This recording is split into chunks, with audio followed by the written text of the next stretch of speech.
is CGTN, China Global Television Network.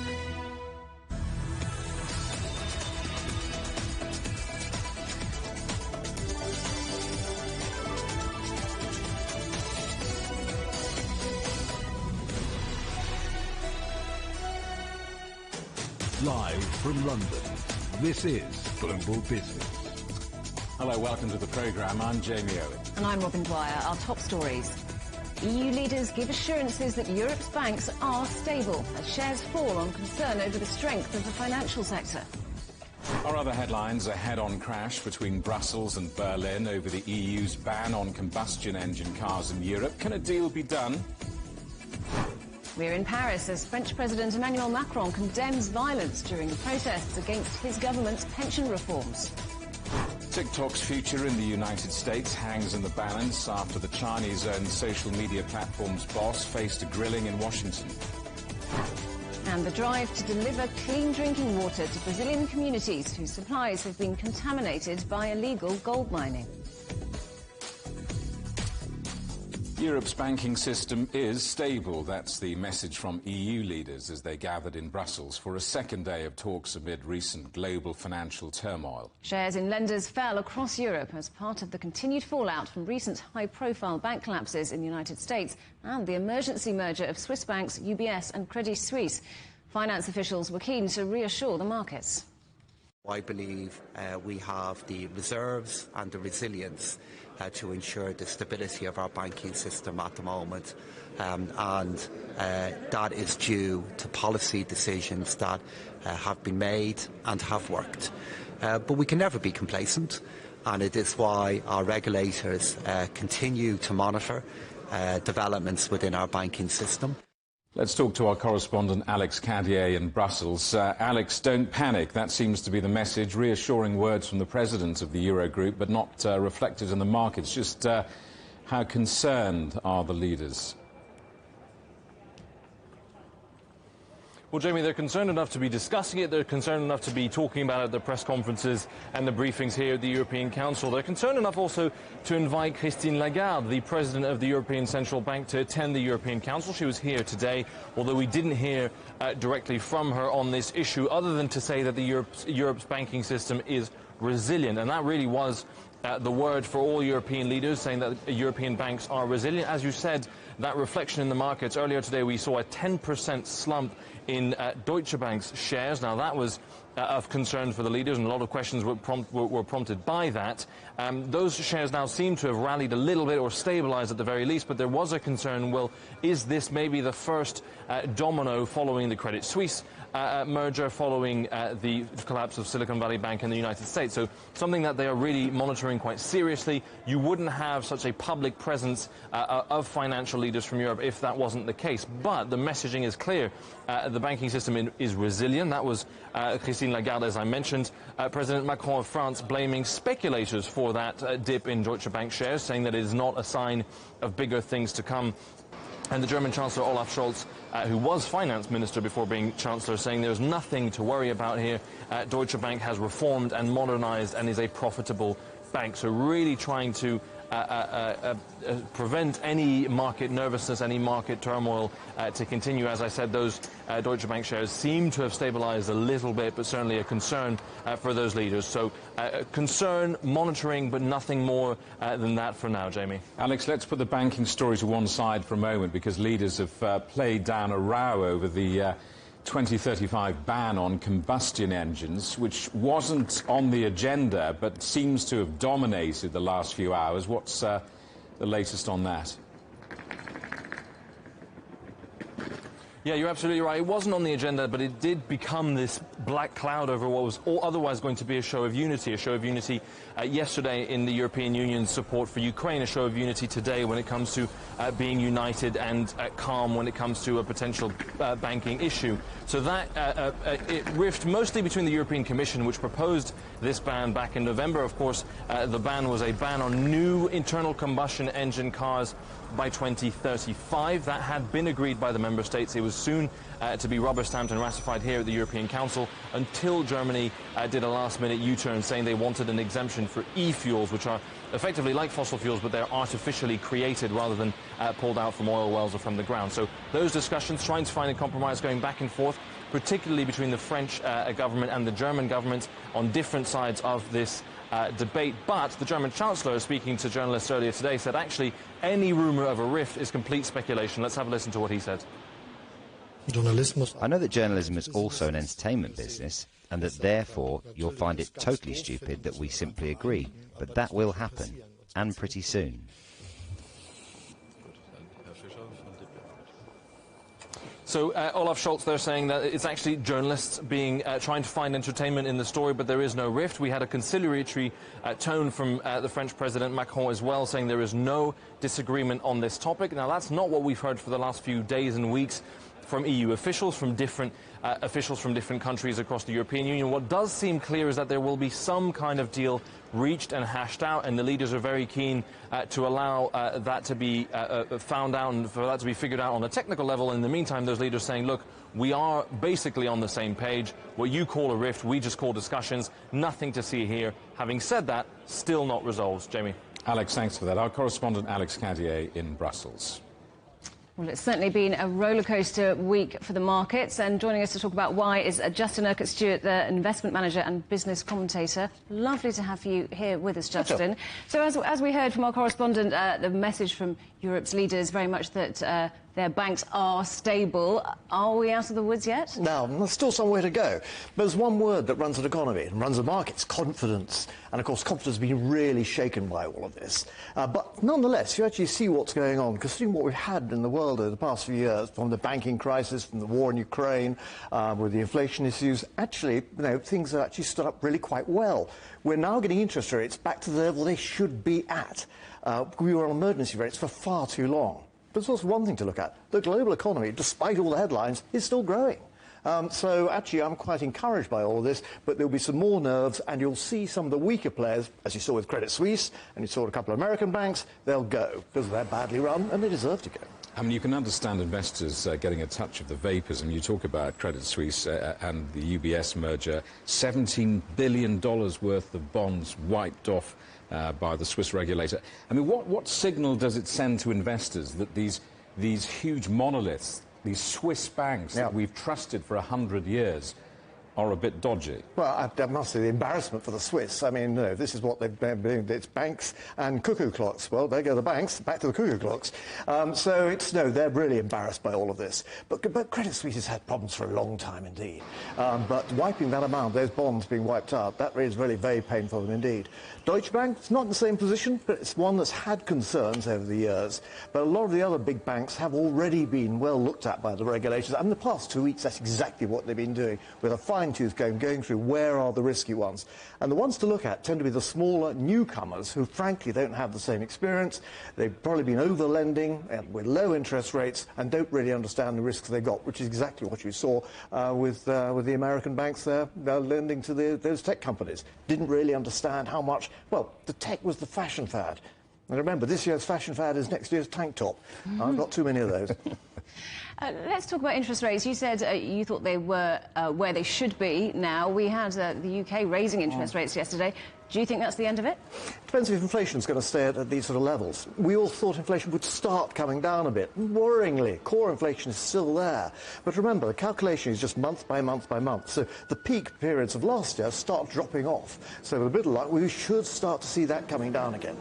Rates really don't need to go that much higher, because there comes a stage you want to control inflation, but equally when you're trying to get the economy to keep going, you can't put rates up too much. So we're round about there now. What we now need to have is no more bank collapse, please, thank you very much indeed, a level of confidence, and the purchasing managers' indices in Europe and in America, both of which are actually showing positive signs. That's an encouraging sign. If the consumer's still wanting to go out and spend, then that's good. What are the consequences of the wobbles in the financial sector? What's the likelihood of that transferring to other industries? Well, we've got the issues in terms of those who've overborrowed and actually find themselves in a position there where they're now having to pay more in terms of rates and interest going back, and they're not seeing growth in their businesses. So, classic case here, you were talking about the car industry there. And the car industry really it's yesterday's industry to a great extent. You know, actually, we're quite lucky in Britain, and where you had to focus there on actually more of the technology side, that's where you're going to see greater growth, and that's where you need more investment coming through. So, what you're going to see now is actually banks now cutting back on lending. They mustn't cut back too much because you still need more coming through. They're going to be more risk averse, and that's probably quite sensible to be doing as well. What you do need to make sure, though, is make sure the consumer has enough confidence to still be spending. And in places like the States, dependent upon housing, same also to a great extent in the United Kingdom. And of course, the UK has also got its own issues because of Brexit and elements like that. But even so, it looks as though that's sort of being managed its way through somehow. I'm not quite sure how they managed to sort out the Royal Irish issue, but somehow it's got there, mind you, with a change of leadership, that made a bit of a relief. So you talked about the importance of confidence in many different ways. What about investors' confidence? Do you think it will come back, particularly after these EU leaders trying to reassure everyone? Yeah, I mean, the investors are, they need some persuading to actually sit there and say, I'm going to go back in. But already you can start sitting there and some of the sort of the hedge managers going back in, and those actually with quite a good reputation. Be careful, because if they're announcing they're going back in, they're just trying to encourage you to actually support their bets. But certainly you've seen there people buying, say, for instance, UBS on the basis they picked up a bank for free. So no, there will be more money coming back in. Bear in mind, of course, people make most money not actually on just shares going up and down like a yo-yo. It's actually what you're getting in terms of the compounding of the dividends over time. Teaching people that long-term investing is a slow, steady thing. Now, rule 1, don't lose the sodding stuff. Rule 2, refer to rule 1. The old trick, of course, in steadying the ship is to try and avoid recession. The Bank of England Governor Andrew Bailey gave a speech today suggesting that there's a pretty strong likelihood, he said, the UK will avoid a recession this year. What's your take? It's going to be very, very thin indeed. You know, if we're saying, it's 2/4 of a shrinking economy, we've been pretty close to that. But I wouldn't be at all surprised if we do see a period of very slow growth, maybe even recession. No, that doesn't really matter. Well, it does matter if it suddenly stops and goes down significantly so. What would that occur? Well, if we had more inflation, if we had issues in Ukraine getting considerably worse, then we will find ourselves in a difficult situation. But as we are at the moment, actually it's looking encouraging. It's not going to be wildly positive, but actually what you could find is the markets start getting a little bit more confidence back into it. But this is going to be no bull market for the time being. Wait, if you're a private investor at the moment, wait for these fears to pass through. There'll be time to go back in, just let other people worry, and then you can go back in and get yourself a bargain. Justin, great to see you. Thank you so much for sharing your thoughts today. That's Justin Urquhart-Stewart, investment manager and business commentator. Revenues for the Chinese online giant Meituan have jumped in the fourth quarter. Takings were up 21% on the previous year, hitting $8.7 billion, higher than predicted. That's despite facing strong competition from smaller rivals. Meituan's so-called super app provides services ranging from bike sharing, movie ticketing, mapping to food delivery and restaurant bookings. Chinese officials have raided the Beijing offices of US corporate due diligence firm Mintz Group, arresting staff members. The company said it did not receive any official legal notice. It comes as China prepares to host an annual investor conference this weekend with top CEOs, including Apple's Tim Cook. China's foreign ministry says they were unaware of the raid. A fugitive crypto boss has been arrested in Montenegro hours after being charged in a $40 billion fraud case by a US court. Do Kwon, a South Korean national, is the head of Terraform Labs, whose digital coins collapsed last year. He'd urged hundreds of thousands of investors to lend back their tokens for a 20% return, just before the crypto market crashed. Shares in video game company Activision Blizzard have surged on the news that Britain's competition regulator has dropped a key objection to a takeover by Microsoft. Officials say they no longer believe the $69 billion deal will harm competition. However, they're still looking at the possible negative impact on the cloud gaming market. French President Emmanuel Macron has condemned the violence during protest against his pension reforms. More than 450 people were arrested on Thursday, while hundreds of police officers and some protesters were injured. Macron says the pension changes are economically necessary and he's determined to see them through. We will not give in to this violence. Nothing. In a democracy, one does not have the right to violence. So I called for the full respect of our moral code by the forces of order with the transparency that must follow. But I do not equate this with what is happening in the society. We will not give in to violence and condemn it in the strongest terms. A state visit to France by Britain's King Charles has now been cancelled after the latest clashes. France's Interior Minister has blamed the trouble on a small minority, but protest organisers say the demonstrations will continue. Our correspondent Ross Cullen reports. The door of Bordeaux's City Hall ablaze as mass protests in France against pension reform turned violent.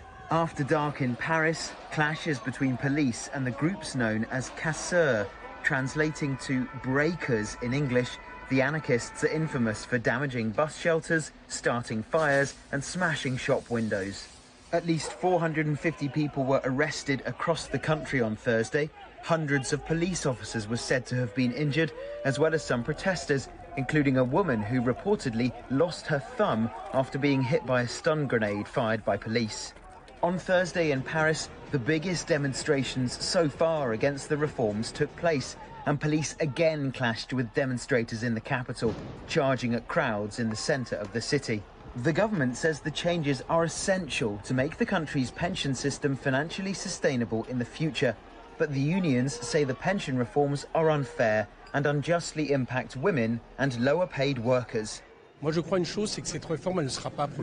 believe one thing, that this reform will not be enacted. I think they won't succeed. I think there's no example since the days of Charles de Gaulle where a president against the people, against the unions, against the National Assembly manages to impose a reform. And also because they've succeeded in this feat against the youth. That makes for an explosive cocktail, and from that point of view, you'll see that it won't pass. In Brittany, in the northwest of the country, the skies choked with smoke, mixed with tear gas fired by police. With more protests due on March the 28th and the president refusing to budge, the endgame of this huge social movement and the government's reforms remains uncertain. Ross Cullen, CGTN, Paris. You're watching CGTN, still ahead. Also kind of not very safe, because a lot of the younger generation doesn't know that privacy is really important, and they just kind of put everything out there. Is this time up for TikTok? The UK Parliament bans it from all official staff devices.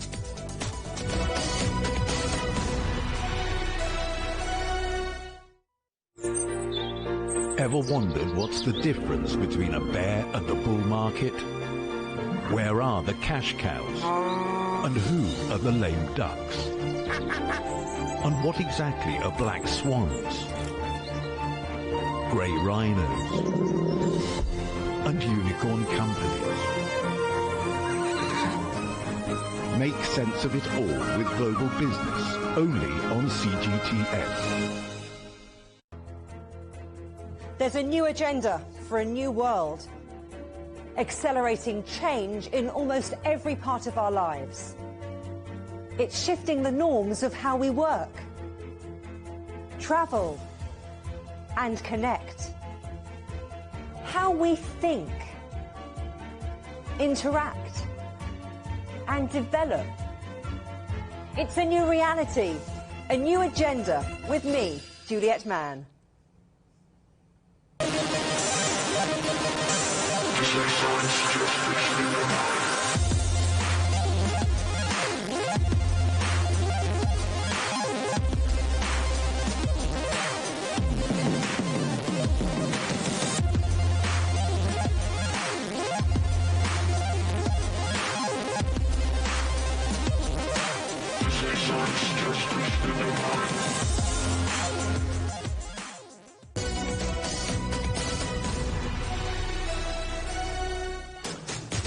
Hello, welcome back to Global Business Europe. The future of TikTok in the United States is hanging in the balance after the head of the company was grilled by Congress on whether the Chinese government can access user data. The video sharing app has been banned from government devices in the United States and other countries due to security concerns.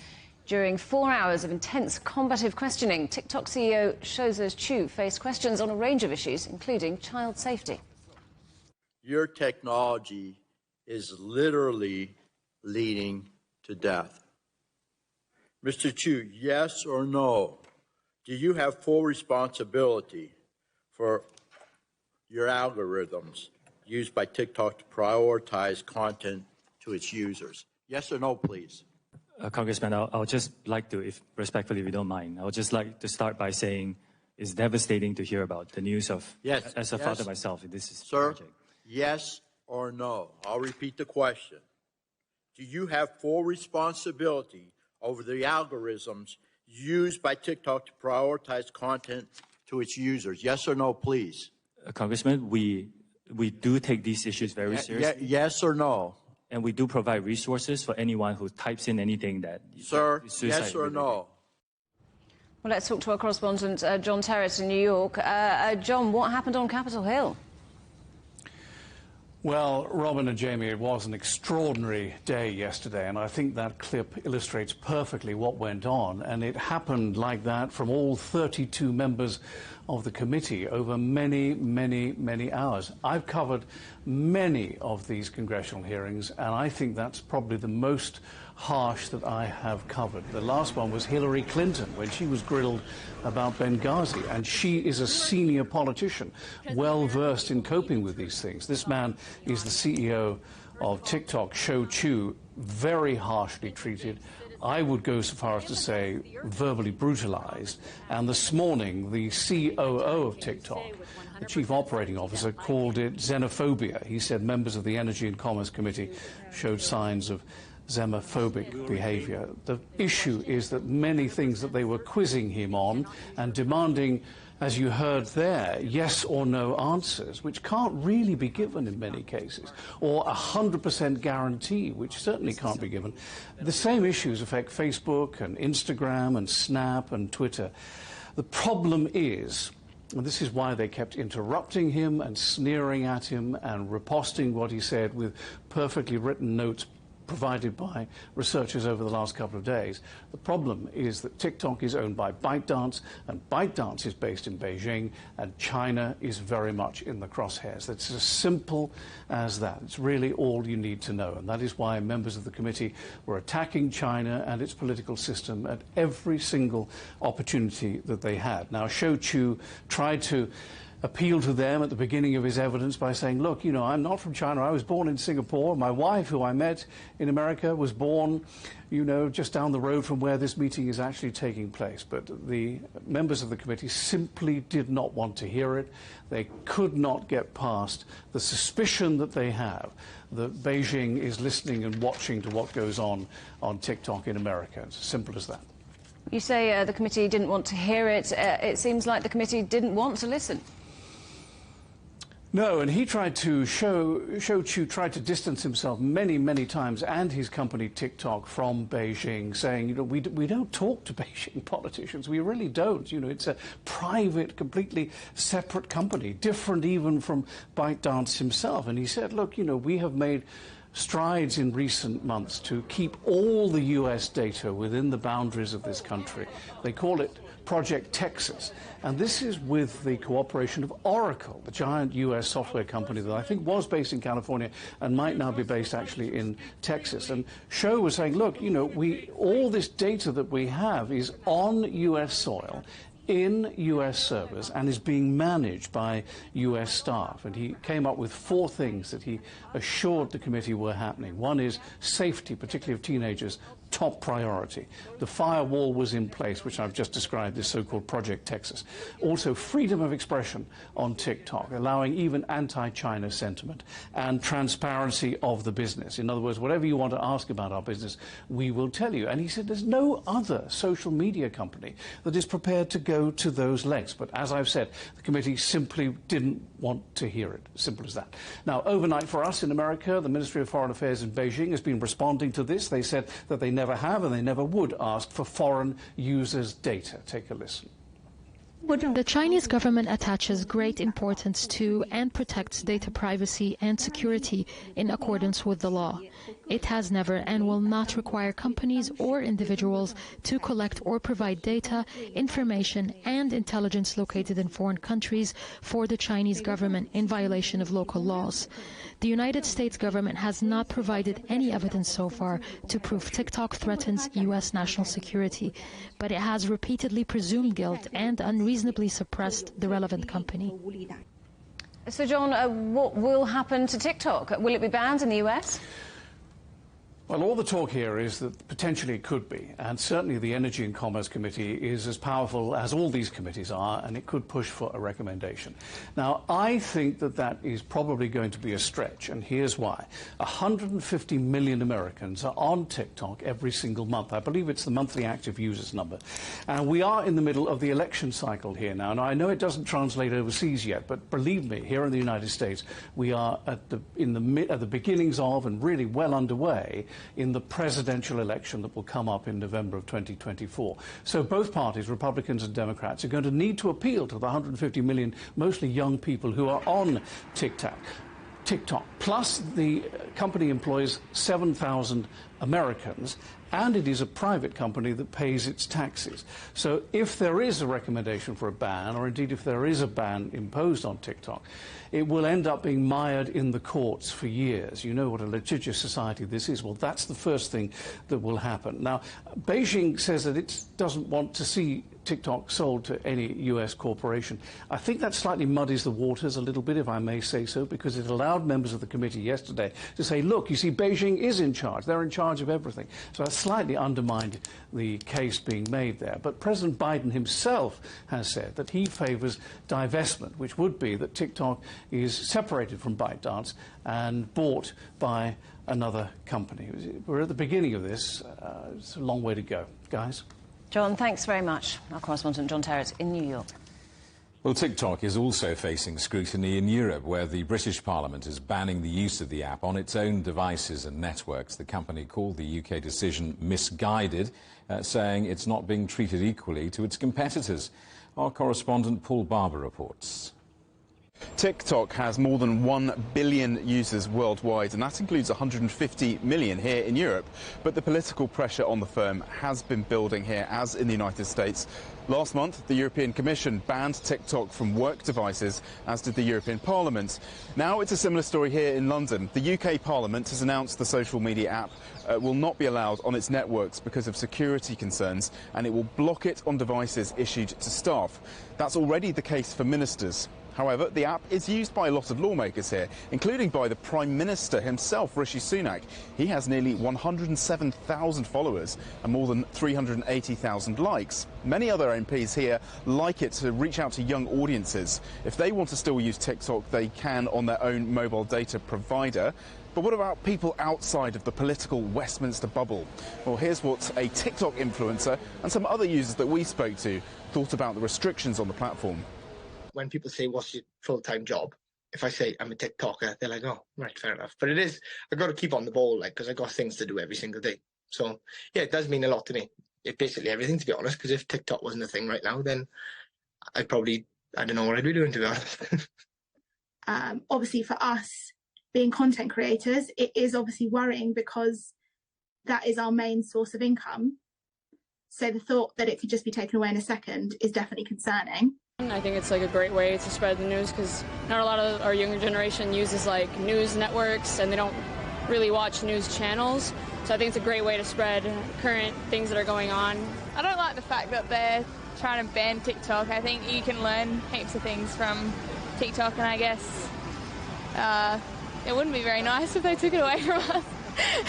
I mean, I enjoy watching it. I've actually like today, we were looking to go to the London Eye, and from TikTok we found out that there was like a student discount, so it like teaches you like a lot of tips and tricks.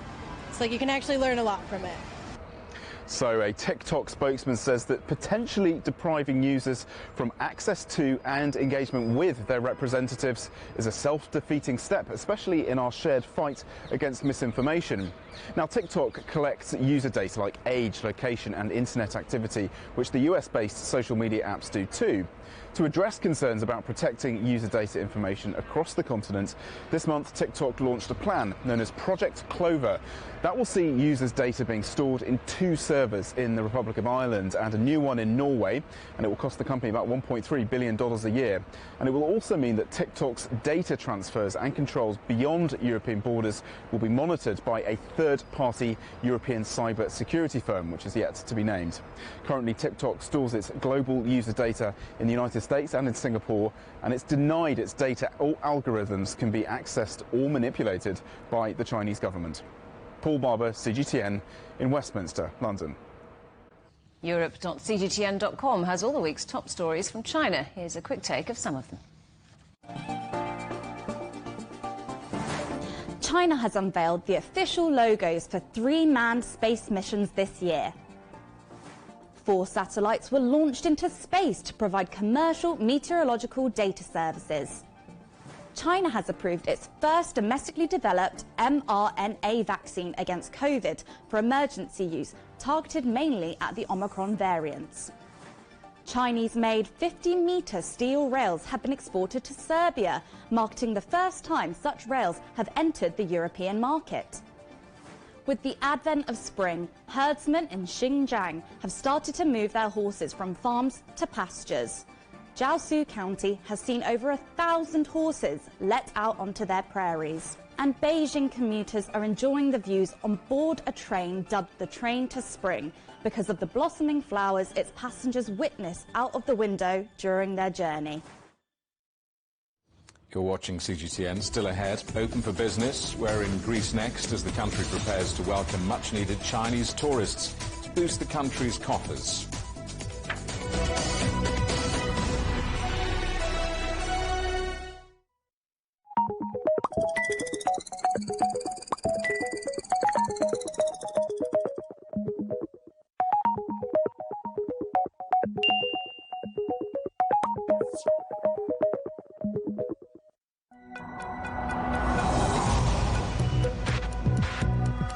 Each day, there are millions of stories. Each one can open new perspectives, new possibilities. Wherever you look, we are there to see, discover, explore. We put the pieces together to find what really matters to you, all around the world, all around the clock. Our reporters are at home across the globe. From our headquarters in Beijing and production centers in Washington, Nairobi, and London, China Global Television Network. Stories from across the globe, reaching people across the globe. CGTN. See the difference. Facing the unknown is always difficult. In a world in turmoil, it's easy to lose orientation. But when the storms come, we have to see the possibilities, reinvent, find new opportunities, discover a path forward. CGTN. See the difference. What do we mean when we talk about the difference?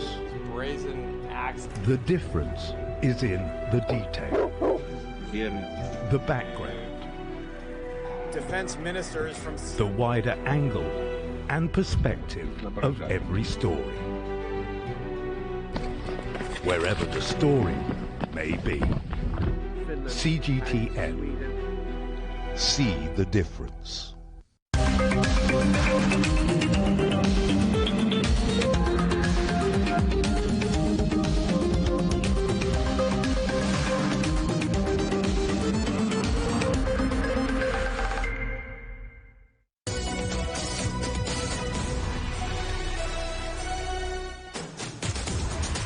Welcome back to Global Business Europe with Jamie Owen and Robin Dwyer. Our top stories. EU leaders give assurances that Europe's banks are stable as shares fall on concern over the strength of the financial sector. Our other headlines, French President Emmanuel Macron condemns the violence during protests against his government's pension reforms.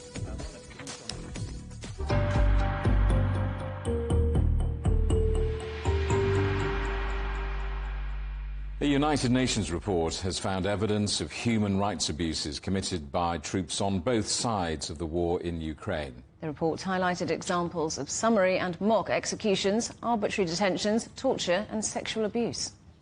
The cruelty and large-scale impact on civilians that we have seen over the last year will continue unless both parties to the conflict ensure full compliance with international humanitarian law. And when violations do occur, prompt action must be taken, first within the ranks of the army itself, and also through full and effective investigations and prosecutions of those responsible for the acts committed and those in command. Ukraine's military is preparing to launch a new counter-offensive against Russian troops in the Donbass region. One of Kyiv's top military commanders says Moscow's assault on the city of Bakhmut looks to be faltering, adding that mercenaries from the Russia-backed Wagner group are losing considerable strength. Ukrainian forces have been holding off Russian troops for months as they seek to extend their territorial control. At least 3 women have been killed in a Russian missile strike on a civilian shelter in Ukraine's Donetsk region. They had been seeking refuge in the town of Konstantinivka, which Ukrainian authorities set up to provide access to electricity, heating, water and other services. The United States military has carried out a number of airstrikes against Iran-backed groups in Syria, killing at least 11 people. The Pentagon says the raids were in response to a drone attack launched by pro-Iranian groups on American personnel, which left 1 contractor dead and 6 other people injured. US troops entered Syria in 2015, backing Allied forces in their fight against the Islamic State group. UK Prime Minister Rishi Sunak has stressed the importance of upholding democratic values while meeting Benjamin Netanyahu at Downing Street. Israel's Prime Minister was greeted with shouts and boos from protesters on his first visit to the UK since returning to office. Mass protests have been taking place in Israel for the past 11 weeks against judicial reforms that would give the government more sway in choosing judges and limit the Supreme Court's power. India's parliament has disqualified the country's main opposition leader, Rahul Gandhi. He was convicted and sentenced to 2 years in prison after being found guilty of defamation for comments made in 2019 against Prime Minister Narendra Modi. Gandhi's supporters said the judgment was politically motivated and took to the streets in protest. World Athletics has voted to ban transgender women from female competitions. The ruling applies to athletes who have transitioned after puberty. The global governing body says the decision was guided by the overarching principle of fairness and aims to protect the future of the female category.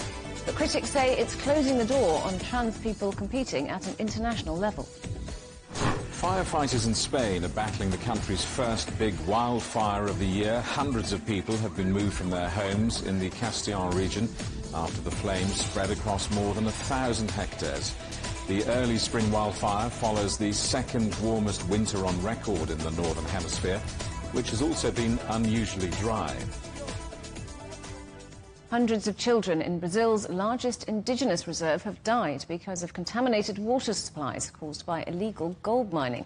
Now, a company based in Rio de Janeiro is helping to provide communities with water filtration systems to clean up the supplies.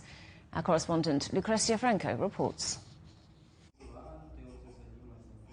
Yanomami people have been suffering from hunger and disease in a protected territory the size of Portugal in northern Brazil.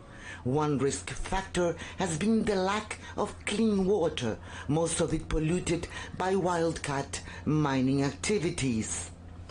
Having access to safe drinking water in the territory is challenging, but one social impact startup called Agua Camelo, Water Camel, has developed a backpack capable of filtering 15 liters of water. With the support of FUNAI, Brazil's National Indigenous Affairs Agency, NGOs and private supporters, the backpacks have already been delivered to several Yanomami villages. And to access these communities, we trained some of the FUNAI agents so they would be able to distribute these solutions among the indigenous communities they think is the priority in this moment.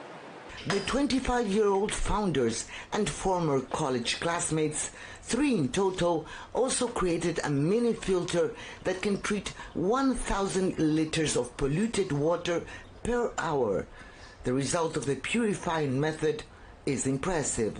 According to the startup, both the backpack and the mini filter can eliminate 99.99% of bacteria, parasites or viruses that can lead to malnutrition, among other diseases.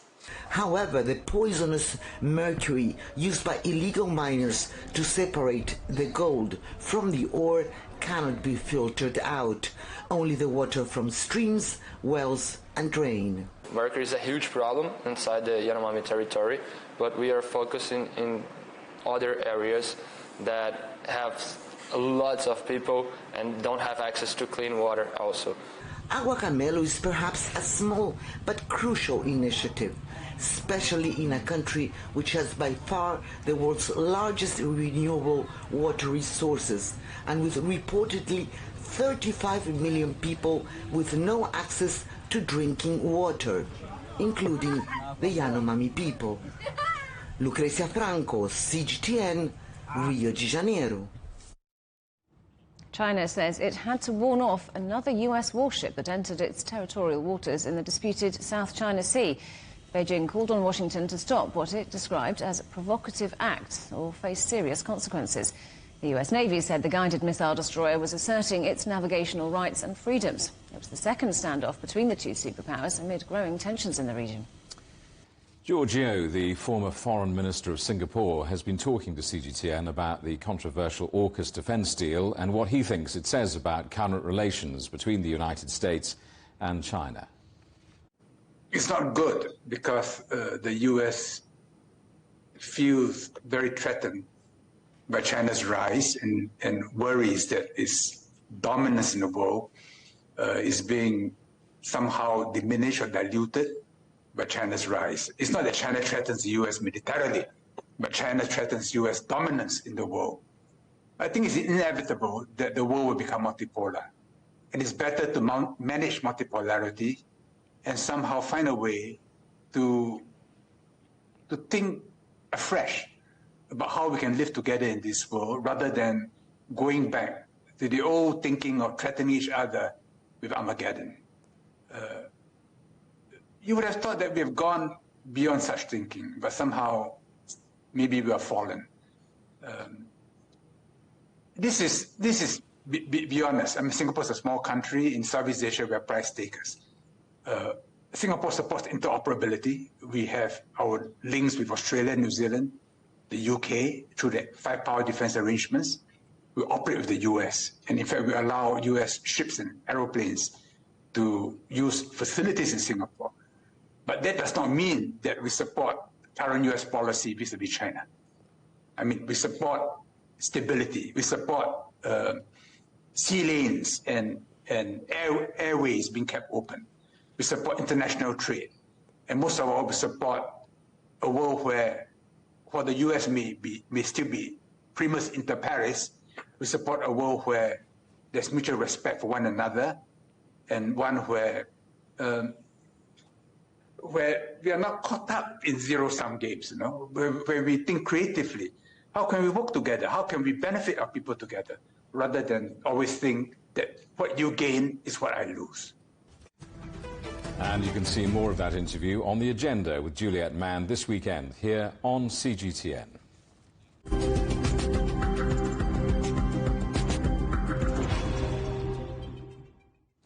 As COVID restrictions lift across China, more global enterprises are heading back there in search of new opportunities.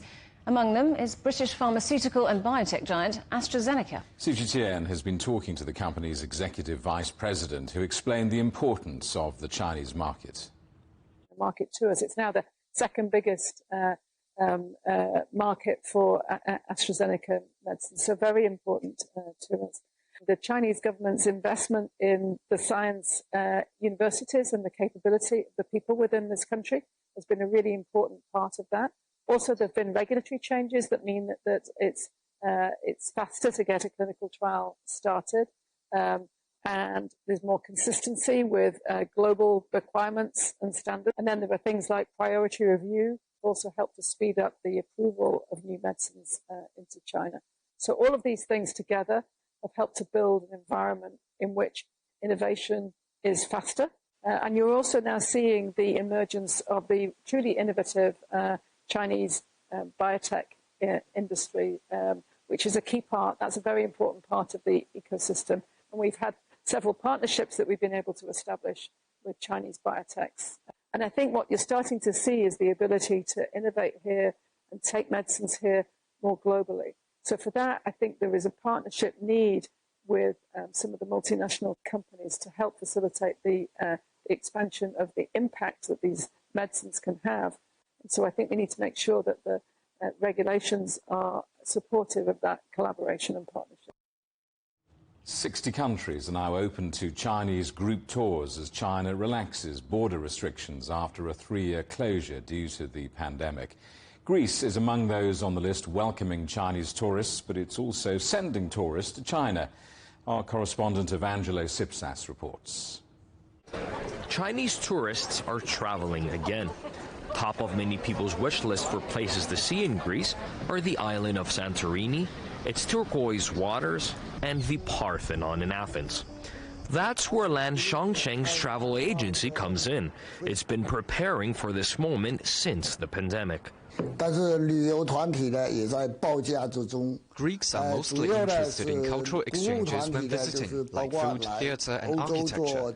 But it's going to take time for Greek tourists to visit China, to know what happened and make sure it's safe. But this year there's a better plan for tourists traveling from China to Greece, but Greece to China too. There are more direct flights between the two countries from many air carriers. In a further relaxation of controls, earlier this year the Chinese government allowed travel agencies to provide outbound group tours to 60 countries. Greece is among the newly listed ones. It's expected to receive almost 3 times more visitors than before the pandemic, which has tourism businesses optimistic. In December, the first direct flight from Shanghai landed in Athens. Air China later added on flights from Beijing. Before the lockdown, around 200,000 Chinese tourists visited Greece, but the Ministry of Tourism expects that number to grow significantly. Numbers show that, they're very lucid about illustrating how great was the loss of not having our friends from China or other countries that were, of course, restricted. As we now move to the new era of the post-pandemic travel, we do feel that average spending will be increasing even more.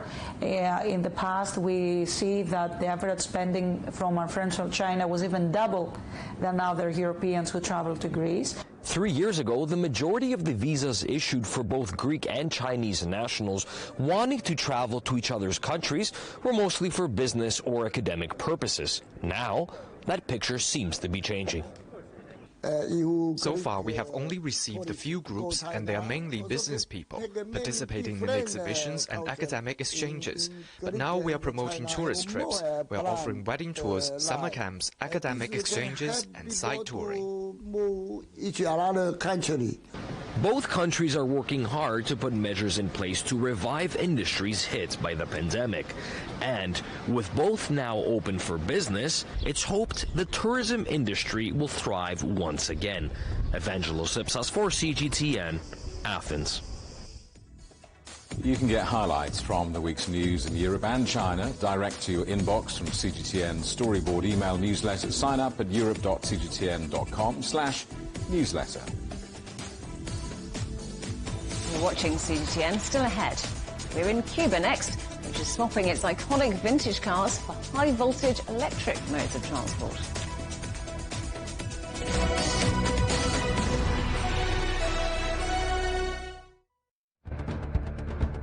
Events have consequences. Words create impact. Unprecedented scenes that we saw. The clean-up operation is now well and truly underway. Parts of southern Europe remain in a state of emergency. Context gives meaning. People make history. Far more than 1,000 people have come here today. But authorities are still on high alert. So into the attention of world leaders. A complex world demands a comprehensive view.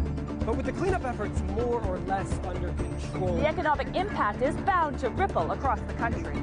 There's plastic pollution everywhere. Because the world today matters for your world tomorrow. This is the living area of the crew. And in these mountains, they recently finished building a power plant. Well, this is something completely different. The world today, every day on CGTN.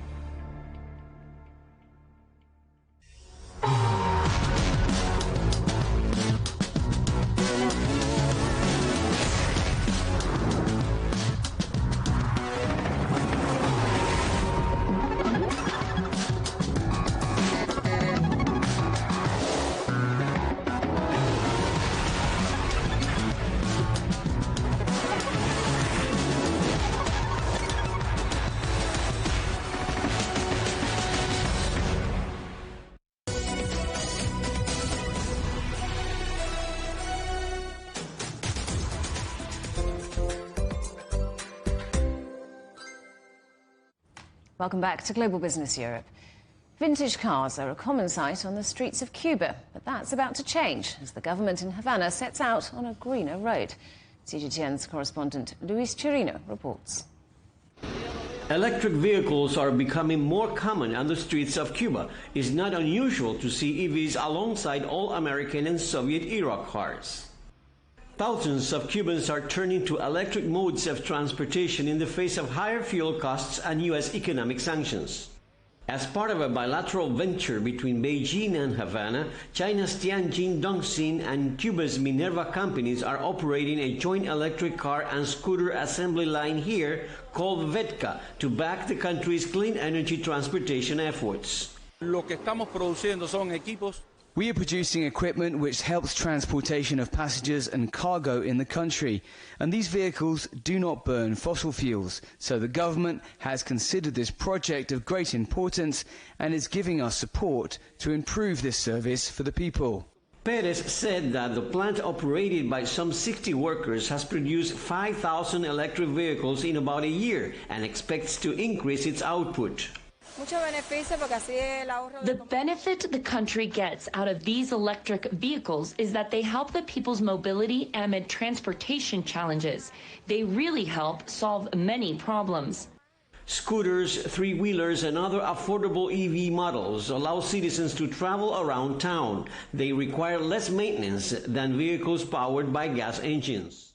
Joan Navarro drives his family in his new electric car. This vehicle has made it easier to get around to different places, like going to work and taking our daughter to the daycare center. We also contribute to climate change mitigation because it's electric, so there's zero gas emissions. Cuba is encouraging the use of clean energy equipment as part of a national environment plan aimed at developing renewable energy sources. Cuba's output from renewables stands at only 5%. The rest is produced from fossil fuels. The number of electric and hybrid vehicles running on Cuban roads is expected to steadily grow in the coming years. Officials hope that they will serve as an alternative mode of transportation and at the same time reduce pollution. Luis Chirino, CGTN, Havana. Well, that's the story in Cuba. At home, business is booming for Chinese EV makers. Last year, 1 in 4 cars sold in China was electric, doubling the number of EVs purchased the year before. And that upward trend is expected to continue. The number of electric cars sold in China is forecast to hit 8 million in 2023. That's up from 6 million last year. And it's just not the cars themselves, of course. China also dominates the market for the batteries that power them. In 2022, China had more battery production capacity than the rest of the world combined. 6 out of the world's top 10 battery makers are Chinese. But when all those EVs hit the road, they need a place to charge. China has invested heavily in the infrastructure needed to make that happen. It installed 650,000 public chargers last year alone. That's 10 times the number in the United States. Well, Alex Wu is president and CFO of NAS, a leading EV charging service provider in China. I think there's still a long way ahead, right? So in China today, there's really only 13 million EVs, which sounds a lot, but if you compare it with the 300 million vehicles in China, it is still a small percentage. So in terms of EV charging service and in terms of EV charging infrastructure, I think there is still a long way to go. I guess the market, from the estimate, will be growing at about 50% CAGR for the next 8 to 10 years. How's the world doing when it comes to EV charging infrastructure? Yeah, I think China is clearly the leader and the pioneer in this space. Some of the other markets are obviously less mature. I think the other market that is probably close to China from its maturity perspective is in Europe.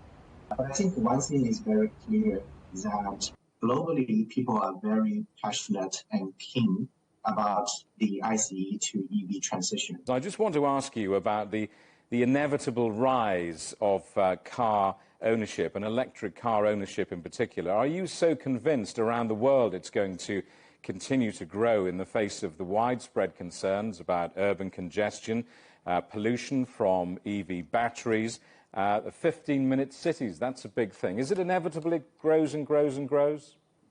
If you think about how the energy is utilized and how the energy is supplied in our vehicles, I think fundamentally the transition from ICE to EV makes a difference.